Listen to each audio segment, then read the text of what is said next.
बिस्मिल्लाहिर्रहमानिर्रहीम। प्रोग्राम ज़ंजीर दल के साथ मैं हूँ शादाब रियाज़ और मेरे साथ स्टूडियो में मौजूद हैं बैरिस्टर अरहम साहब और इसके अलावा एडवोकेट ग़ुलाम अब्बास हरल साहब जो है वो भी हमें ज्वाइन करेंगे। आज 3 टॉपिक्स पे हम बात करेंगे। सबसे पहले तो तहरीक इंसाफ के इंट्रा पार्टी इलेक्शन होने जा रहे हैं कल, और उसमें कौन कौन उम्मीदवार हो सकता है और ये नाहली किस हद तक जो है वो तहरीक इंसाफ के चेयरमैन, क्योंकि उन्होंने अपनी जगह पे बैरिस्टर गौहर को जो है वो नामज़द कर दिया है, इस पर भी बात करेंगे। नामज़दगी के हवाले से साबिक़ वज़ीर-ए-आज़म मियां मोहम्मद नवाज़ शरीफ साहब जो हैं उनको एवन फील्ड रेफरेंस से जो है वो बरी कर दिया गया है। फिर तहरीक इंसाफ के चेयरमैन की नाअहली ख़त्म करने के लिए हाई कोर्ट से रुजू किया गया था तोशा खाना केस में, उस पर भी बात करेंगे। और जस्टिस मज़ाहिर अली अकबर नकवी साहब ने जो सुप्रीम कोर्ट में पटिशन दायर की है, इन तीनों चीज़ों पर हम बात करेंगे। और हम सबसे पहले बात करते हैं तहरीक इंसाफ के इंट्रा पार्टी इलेक्शन होने जा रहे हैं, कल होने जा रहे हैं। अब क्या सूरत हाल आप देख रहे हैं? इमरान खान साहब तो उनको समझ आ गई है कि वो तो नहीं है, तो उनकी जगह पे जो है वो बैरिस्टर गौहर को जो है वो चेयरमैन पार्टी बनाया जा रहा है। तो क्या लगता है आपको कि बैरिस्टर गौहर के नाम पे तमाम लोग मुत्तफिक हो जाएंगे, सियासी जमात के जो उनके वर्कर्स हैं, लोग हैं, वो इसको हज़म कर लेंगे, जो तो इमरान खान साहब के अलावा किसी का नाम भी नहीं सुनना पसंद करते? जी देखें शादाब साहब, इसमें जो है सबसे इम्पॉर्टेंट बात यह है कि आखिरी दम तक till the very last minute कोशिश की गई कि किसी तरह इमरान खान साहब ही चेयरमैन रहें, बल्कि इस्लामाबाद हाई कोर्ट में जो तोशाखाना केस था जिससे वो नाअहल हुए हैं, उस पर स्टे भी लेने की कोशिश की गई। लतीफ़ खोसा साहब उसमें वकील थे, मगर वो भी नहीं मिला और उसको भी सक्सेसफुल ECB ने डिफेंड कर लिया। अब इसके बाद एक कैंडिडेट इस तरह का दिया गया है जिसका, जिस तरह वो बैरिस्टर अली ज़फ़र साहब कह रहे थे कि अगर कोई कदावर शख्सियत होती तो फिर हमें इस चीज़ का वो खदशा होता कि ऐसा ना हो कि ये कोई पार्टी -1 फार्मूला आ रहा है या हाईजैक आ रहा है। मुझे लगता है ऐसा नहीं है। इनकी कोशिश यही है कि हमें कोई इस तरह का शख्स आ जाए जो कि बिल्कुल प्रोफेशनल हो। बैरिस्टर गौहर साहब नफीस इंसान है, नॉन पॉलिटिकल ही है, मोर और लेस, इन द सेंस कि वो कोई इस तरह का कोई ग्रुप उनके साथ नहीं है कि वो एक उसको अलग कर ले। मगर हैविंग सेड दिस, फिर भी PTI में आपको वाज़ेह सुनने को मिलेंगी। एक शख्स कुछ और कहेगा, मरवत साहब कुछ और कहेंगे, उसके अलावा हामिद खान साहब का किसी और किस्म के रिमार्क्स थे, मोहम्मद अली खान साहब के किसी और किस्म के रिमार्क्स थे। तो जो मेरे ख्याल से अभी आहिस्ता आहिस्ता जब वो बन जाएंगे, कल अभी तो अनाउंस हुए हैं, जब वो कल बन जाएंगे उसके बाद जब मामलात, जब उनके पास एक्चुअली लीगल पावर आ जाएगी बीइंग चेयरमैन, तो और इमरान खान साहब will still be in prison, तो शायद कुछ मसले मसाइल आ सकते हैं। जी ग़ुलाम अब्बास हरल साहब, जनाब सबसे पहले तो आपसे भी वही सवाल करेंगे। तहरीक इंसाफ के इंट्रा पार्टी इलेक्शन होने जा रहे हैं कल और उसमें काफ़ी लोगों की नाअहली है और अब डॉक्टर यास्मीन राशिद हैं, हमाद अज़हर साहब हैं, इस हवाले से इतलात मिल रही हैं कि सदर सेक्रेटरी बनाया जाएगा।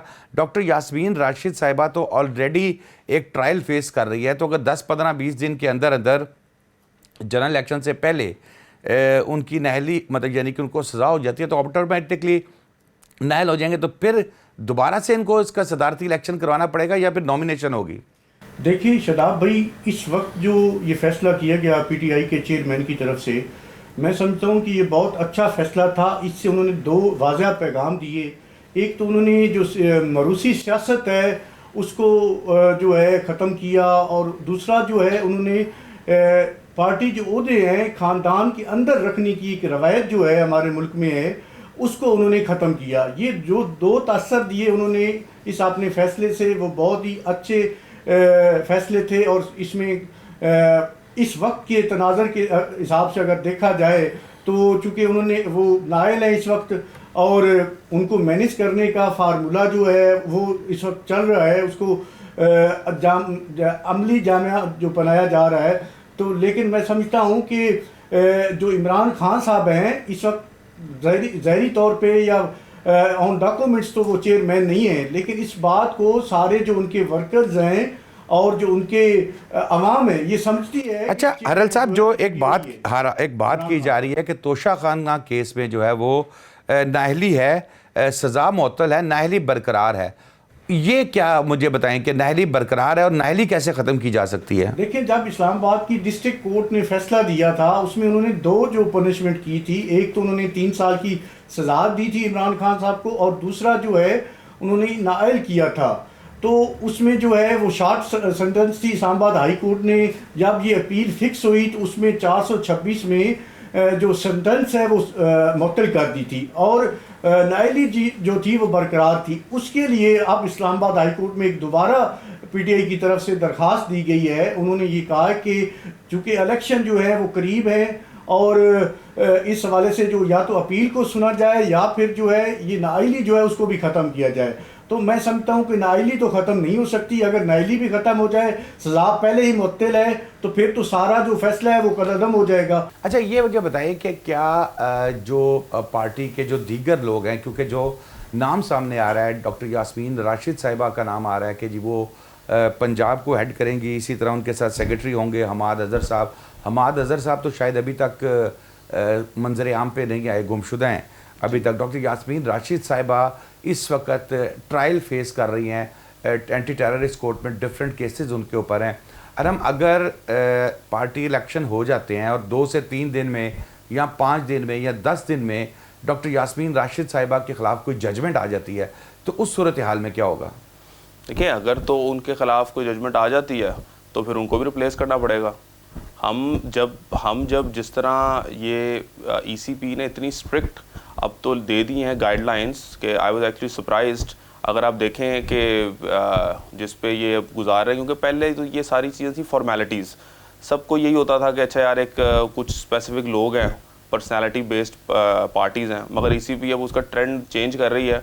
जिस तरह वो लेके जा रही है, अपने रूल्स बनवा रही है। अभी ये लास्ट टाइम भी जिस तरह इनको पीटीआई को भी किया है कि जी आपने कॉन्स्टिट्यूशन कैसे बदल दी, आपने जो है इलेक्टोरल कॉलेज को चेंज करके एक नेशनल काउंसिल पे ले गए, वो 15-20 वोट हैं वो डलते हैं और आप चेयरमैन कैसे मुंतखब कर सकते हैं। पहले भी उनका एक कलदम करार दिया, उसके बाद अब वो उसको प्रॉपर पार्टी सिस्टम बनाना चाह रहे हैं। तो अगर तो वो बना तो डॉक्टर यास्मीन राशिद साहिब अगर नाअहल होंगी तो उनकी जगह भी किसी और को रिप्लेस करना पड़ेगा। शायद इस तरह रिप्लेस करते करते मुबैना तौर पर ऐसा भी हो सकता है कि आपको तरीक़े साहब की शक्ल ही जो है वो मुख्तलिफ नज़र आए। नवाज शरीफ साहब बरी हो गए जी। आपको सबसे पहले तो मुबारक हो कि कौम का करोड़ों रुपया ज़ाया करने के बाद अल्टीमेटली नैब ये कह रही है कि जी नवाज शरीफ साहब पे तो हमें कोई गिला ही नहीं है, वो तो उनसे तो कोई शिकायत नहीं है।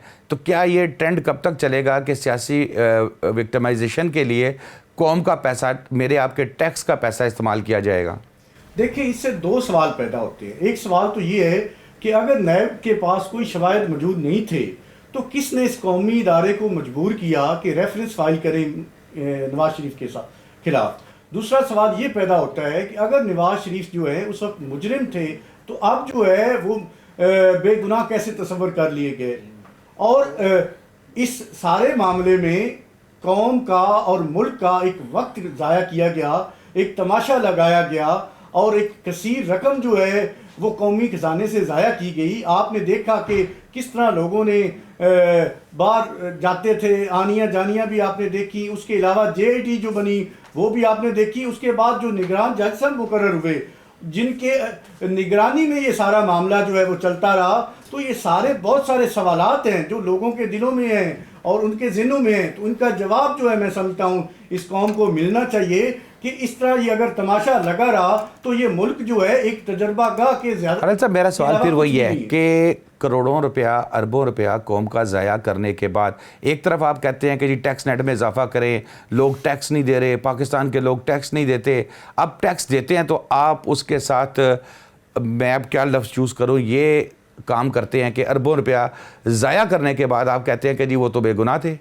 देखिए, इस मुल्क में जो भी हुकूमत आती है सिर्फ उसका एक ही एजेंडा होता है कि अवाम को कुचलना है और अशराफिया जो है इस मुल्क की उसको नवाजना है। तो इससे अलावा और कुछ नहीं है। और मैं आपको वाज़ेह तौर पे बताता हूँ मुशर्रफ भाई कि ये इस मुल्क में तब तक इनकी नीयत ठीक नहीं होगी, तब तक ये कानून के मुताबिक और आइन के मुताबिक मुल्क को नहीं चलाएंगे, ये मुल्क जो है बेहतरी की तरफ नहीं चल सकता।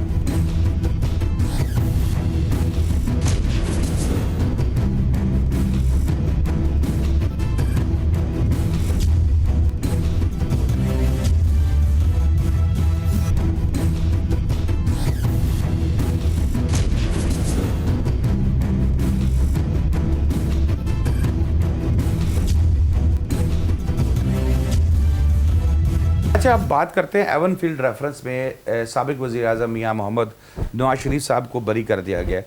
अच्छा, अब उनसे जब वहाँ पर साफ़ी मतीउल्लाह जान ने सवाल पूछा तो वो उन्होंने कहा कि अल्लाह ताला का शुक्र है, तो उन्होंने कहा सिर्फ अल्लाह का ही शुक्र है या किसी और का भी शुक्र है।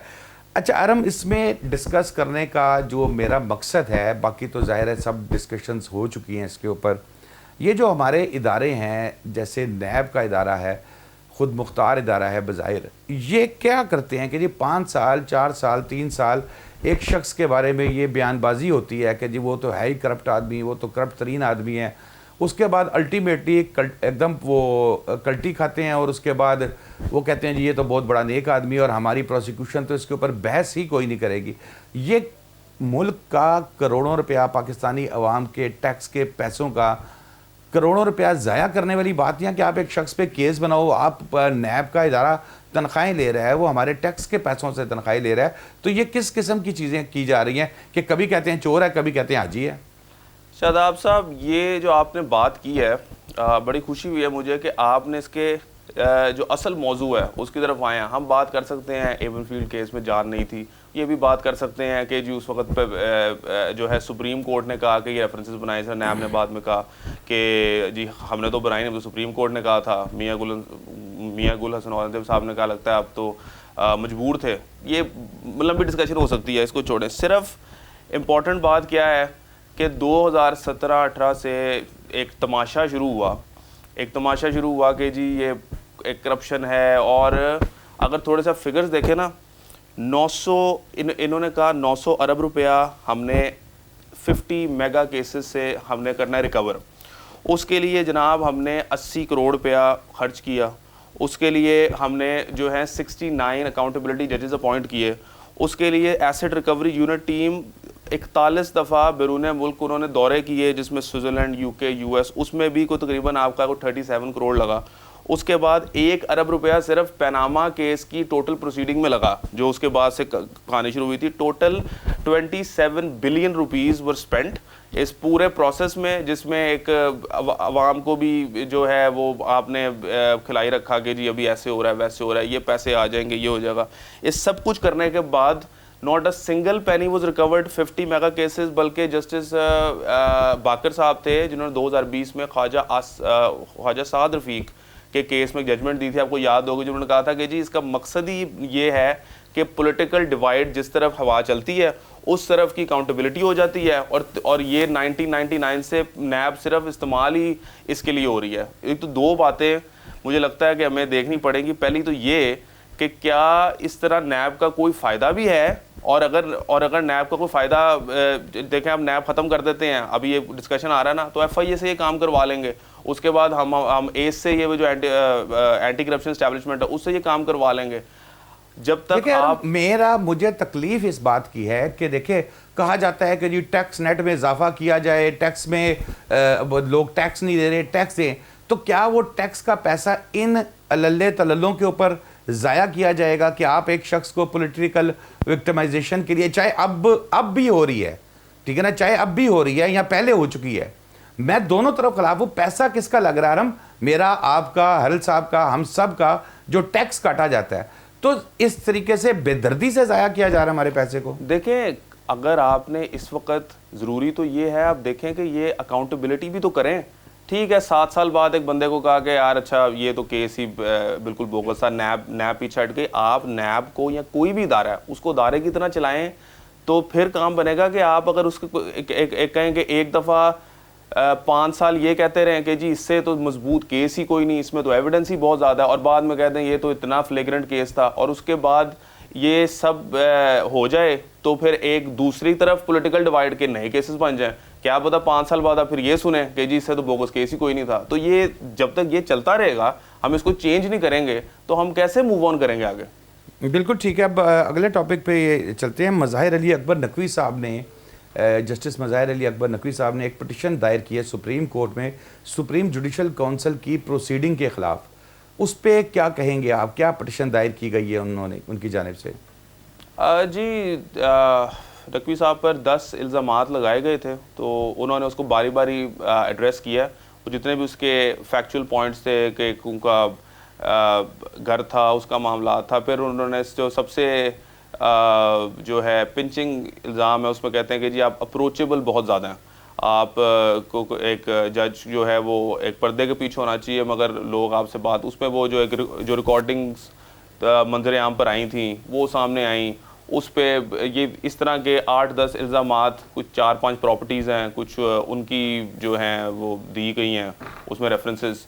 तो मुज़ाहिर अली नकवी साहब ने इसका बारी बारी सबका जवाब दिया है और उन्होंने कहा है कि जी ये बिल्कुल बेबुनियाद हैं और इसमें जो है पॉलिटिकली मोटिवेटेड मेरे पे इल्ज़ामात लगाए जा रहे हैं। और अगर तो रिकॉर्डिंग्स की बात है तो आप सबसे पहले ओरिजिनल जिसने रिकॉर्डिंग की थी उसको सामने लेके आएँ, तो फिर उसके बाद इससे बात होगी, क्योंकि ये भी एक सुप्रीम कोर्ट की जजमेंट ही थी कि आप जब तक रिकॉर्डिंग का ओरिजिन ना पता लगे तब तक उस पर कोई बात नहीं की जा सकती। फिर उसके बाद उन्होंने ये भी कहा कि जो सुप्रीम जुडिशल काउंसिल मेरे पर जो है उस पर 2-3 उन्होंने मोजेस जजेस का नाम लिया कि ये बाइस हैं, तो ये मेरा केस ना सुने।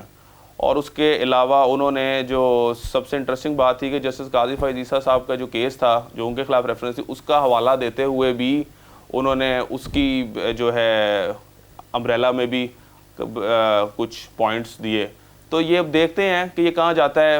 हम वैसे याद करें अगर शौकत अज़ीज़ साहब का भी, वैसे क्योंकि ये पिटीशन फाइल किया ना, तो शौकत अज़ीज़ साहब जो थे उनका भी जो है पिटीशन अभी तक पेंडिंग है, तो वो सुप्रीम जुडिशल काउंसिल ने कर दिया। बिल्कुल ठीक है, बहुत शुक्रिया बैरिस्टर अरहम आपका। जाते जाते आखिरी सवाल आपसे करते हैं। मज़ाहिर अली अकबर नकवी साहब, जस्टिस मज़ाहिर अली अकबर नकवी साहब का जो पिटीशन दायर की गई है कि जी ये जजेस जो हैं ये मेरे केस को ना सुने और बाकी के जजेस मेरे केस को सुने, क्या समझते हैं आपको इसको कोई पेश होगा, कोई नया बेंच तश्कील दिया जा सकता है या जुडिशल काउंसिल के फैसले को चैलेंज किया जा सकता है?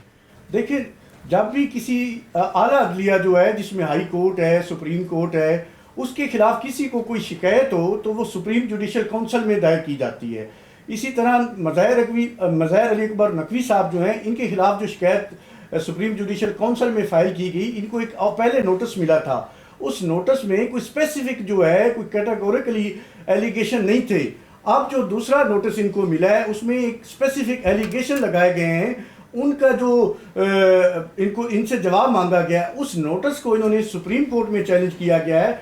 और उस नोटिस में और बहुत सारे, जिसमें काजी फ़ैज़ ईसा साहब का अरम ने हवाला दिया, उसका और भी बहुत सारे प्रेसिडेंट हैं जिसमें हरल साहब माजरत टाइम बिल्कुल ख़त्म हो गया है। गुलाम अब्बास हरल साहब आपका, अरहम तारिक आपका बहुत बहुत शुक्रिया। नाज़रीन, आइंदा जुमे नए टॉपिक्स के साथ फिर हाजिर होंगे। शादाब रियाज को इजाज़त दीजिए। अल्लाह हाफ़िज़।